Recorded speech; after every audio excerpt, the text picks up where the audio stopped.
Alhamdulillah, Alhamdulillahi Rabbil Alamin.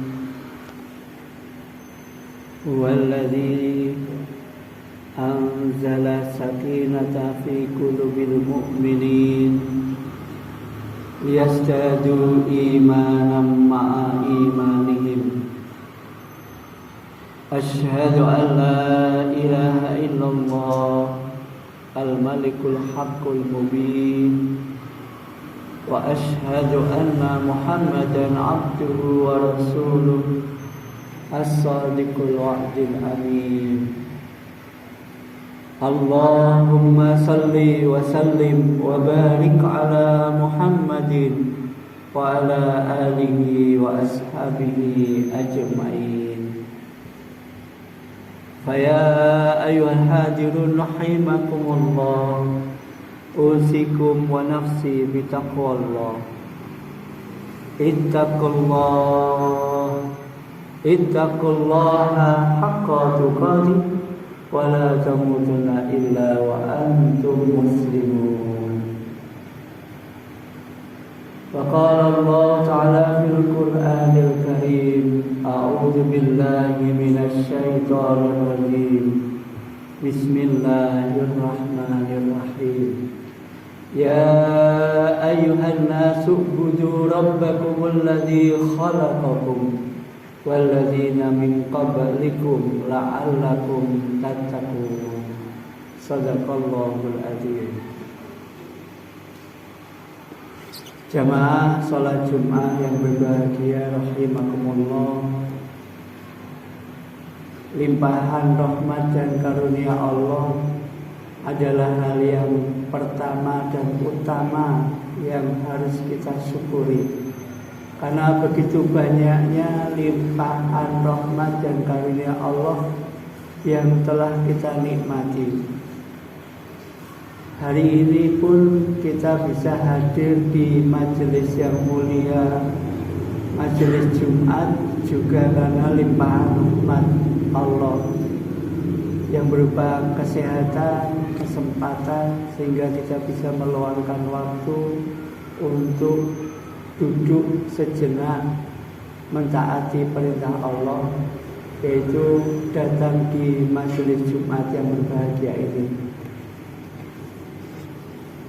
Maka marilah saya ajak selaku khotib pada siang hari ini, kita syukuri semua karunia dan limpahan rahmat Allah ini dengan menjadikan hidup kita hari ini di dalam rangka untuk menjalankan apa yang menjadi perintah Allah dan menjauhi apa yang menjadi larangannya. Insya Allah kalau setiap hari ketika kita dibangunkan di pagi hari oleh Allah, dihidupkan kembali ketika kita sudah mati di malam harinya, itu kita niatkan hidup kita ini di dalam rangka mentaati apa yang diperintahkan Allah dan menjauhi apa yang dilarang Allah, maka itu kita sudah memenuhi hak-hak Allah. Karena hak Allah itu hanya ada dua. Yang pertama, hak untuk diibadahi. Beribadah kepada Allah dalam artian kita senantiasa mentaati apa yang diperintahkannya dan menjauhi apa yang dilarangnya. Yang kedua, hak Allah adalah disyukuri segala nikmat dan karunia-Nya. Karena kita tahu bahwa seluruh apa yang kita miliki di dunia ini adalah karunia dan rahmat dari Allah, yang hakikatnya bukan milik kita.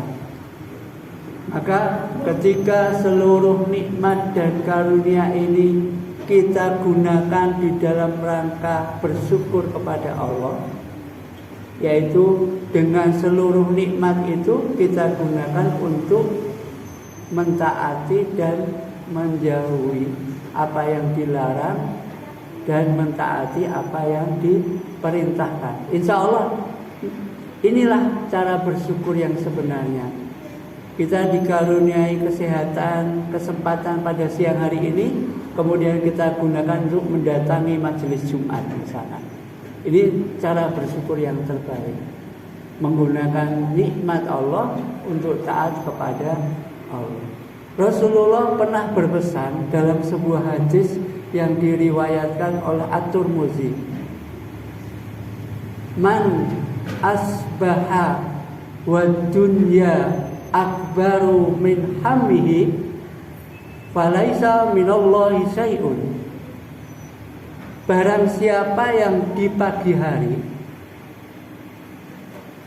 hajatnya terhadap dunia itu melebihi untuk memenuhi hak-hak Allah, maka dia tidak akan mendapatkan sesuatu pun dari Allah.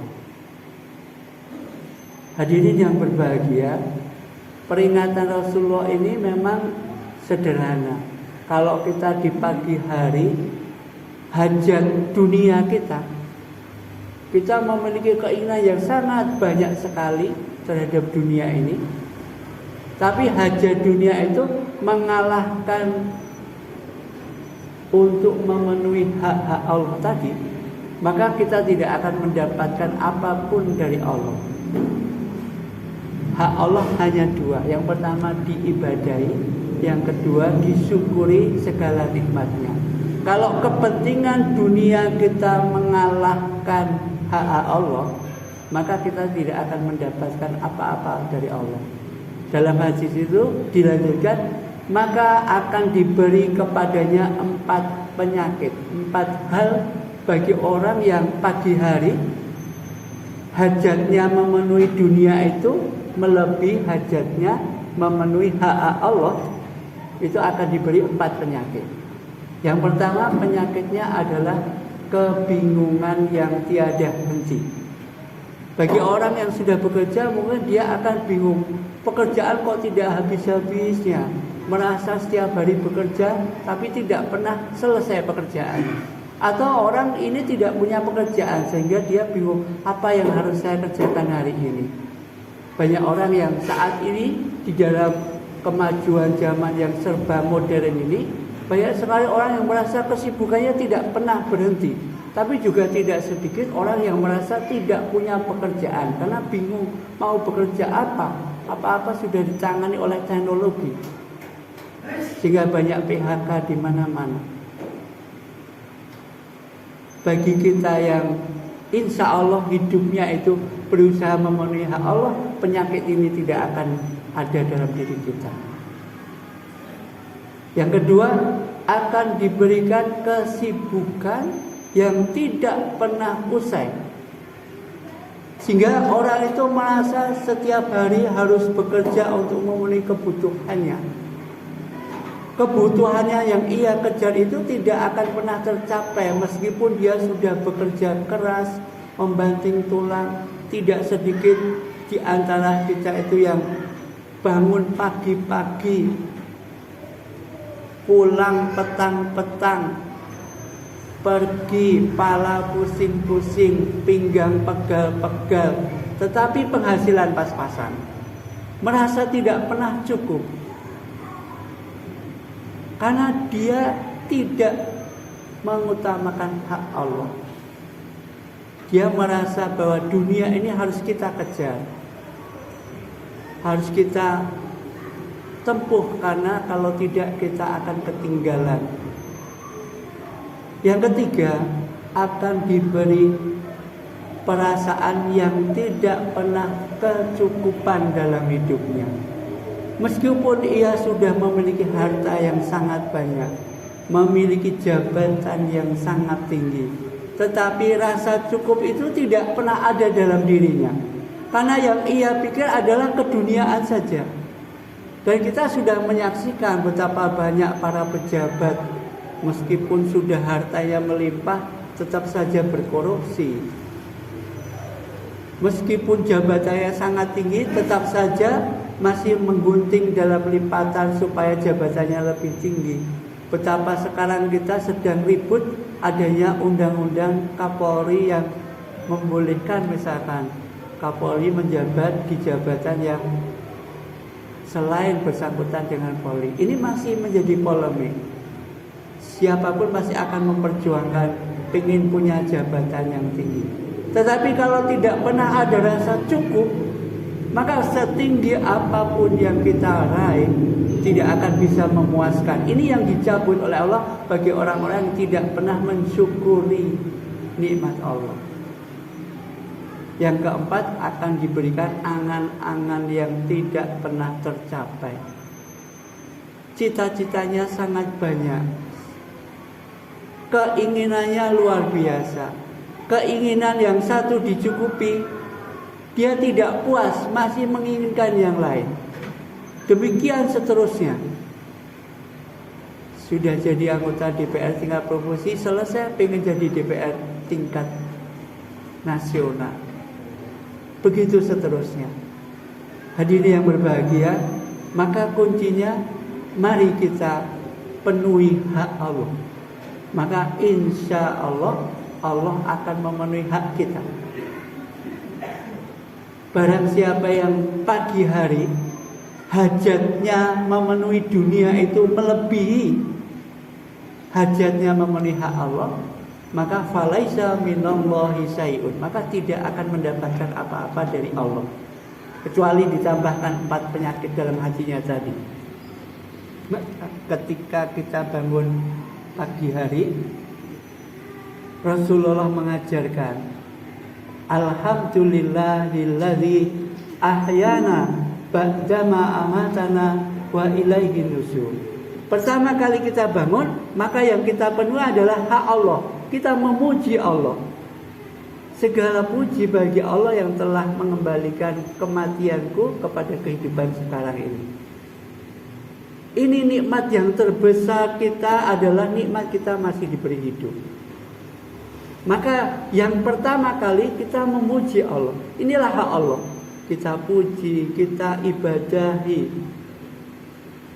Ketika sudah itu, maka kita tidak lupa bahwa kita hidup ini wa ilaihin nusur, akan kembali kepada Allah.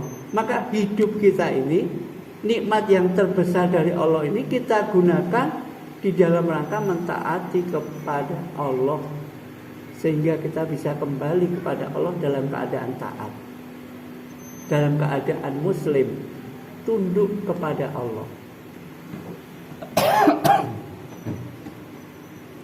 Bangun tidur, kita usahakan seluruh keinginan kita yang paling pokok adalah memenuhi hak Allah, mengibadahinya, mensyukurinya. Maka insya Allah jika hak Allah ini kita penuhi, hidup kita hanya untuk beribadah saja sebagaimana perintah Allah. Wa ma khalaqtul jinna wal insan illa liya'budun. Maka seluruh hidup kita ini menjadi pemenuhan kita kepada hak-hak Allah. Maka insya Allah Allah juga akan memenuhi hak-hak kita tentang hidup sejahtera, bahagia. Dunia seisinya itu bukan milik kita.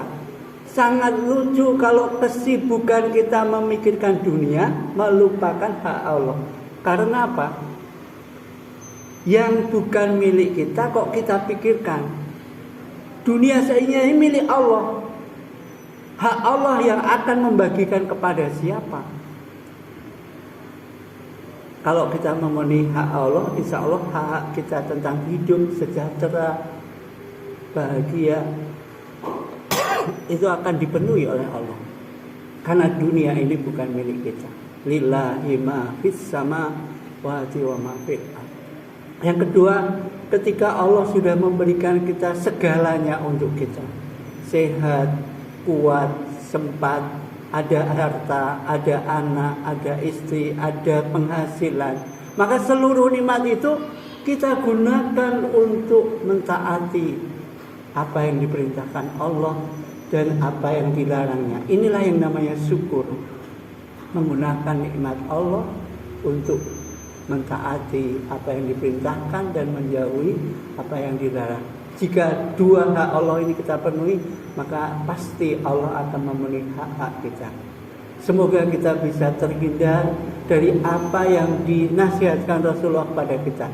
Barang siapa yang pagi hari hajatnya terhadap dunia melebihi untuk memenuhi hak-hak Allah, maka dia tidak akan mendapatkan apapun dari Allah.